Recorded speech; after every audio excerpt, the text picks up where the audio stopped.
published 1454 est, the 8th of December 2017, updated 1457 est, the 8th of December 2017. Plans for a Conservative group to hold its annual dinner at the National Coal Mining Museum have been cancelled after threats of a mass protest. The Tories were accused of rubbing salt in the wounds of former miners and their families with their choice of venue.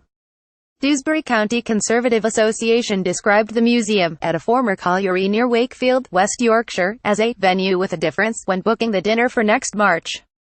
The Dewsbury Conservatives Association wanted to have their annual dinner at the National Coal Museum in Wakefield, Yorkshire, pictured, much to the disgust of former miners. The miners' strike in 1984 saw mass civil disobedience as the then PM, Margaret Thatcher, faced down the National Union of Miners, leading to major battles such as this in Orgreave, Sheffield. But National Union of Mine Workers General Secretary Chris Kitchen wrote to the museum saying it was wrong for it to be used by a party clearly determined to keep rubbing salt in the wounds it created. Trustees said they could not refuse the booking because they were bound by rules on political independence, but when campaigners threatened a mass picket, the catering company organizing the dinner cancelled it to avoid potential public order issues. A statement from Asparagus Green read, in light of complaints and comments that have been made by telephone, email and social media platforms, the company's priority must be to safeguard staff, visitors, and the museum property, and to avoid potential public order issues.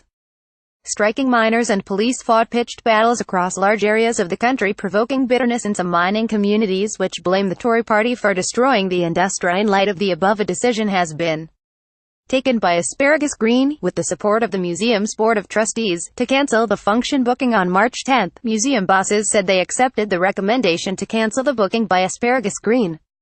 They added, the overriding responsibility of the museum at this time is its duty to ensure the safety and well-being of its staff and visitors, as well as that of the museum site. Proposed actions by protesters to organize pickets at the site either at the time of the event or at any point in the intervening period have put this at risk. The Conservative Association had planned to hold a drinks reception and dinner at the museum 2 days after the anniversary of the return to work at the end of the 19,845 miners' strike. Dewsbury County Conservative Association has booked its annual dinner for March 10 next year at the National Coal Mining Museum in Wakefield, much to the anger of former miners. The National Union of Mine Workers (NUM) accused the Tory Association of rubbing salt in the wounds of former mining communities by choosing the museum as the venue. After her election in 1979, Margaret Thatcher was determined to face down the National Union of Miners.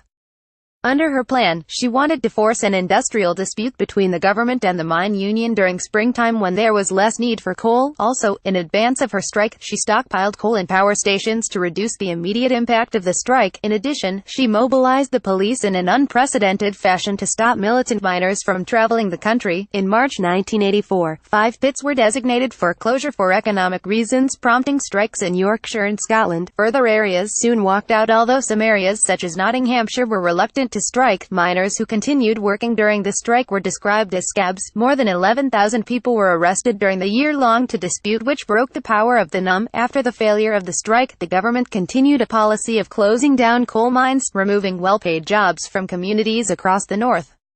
The Orgreave Truth and Justice campaign also objected and threatened a mass picket at the museum if the event went ahead. NUM General Secretary Chris Kitchen has written to the Board of Trustees at the museum to object. He wrote, "It is a matter of common knowledge that the Conservative Party conspired to close and destroy the coal industry in the UK. I think it is wrong to allow the museum to be used by a political party that is clearly determined to keep rubbing salt in the wounds it created wherever it can." Are the Board of Trustees for the National Coal Mining Museum for England satisfied that the strategic direction of the museum is to enter the field of party politics? The closure of Kellingley Colliery on the 18th of December 2015 marked the end of deep pit coal mining in Britain. With the closure of the site in North Yorkshire, owned and operated by UK Coal, made 450 miners redundant. Energy Minister Andrea Leadsom said at the time all miners at Kellingley would receive from UK Coal the same severance package as miners at Thoresby. The National Coal Mining Museum for England and Dewsbury Conservatives have been asked for a comment.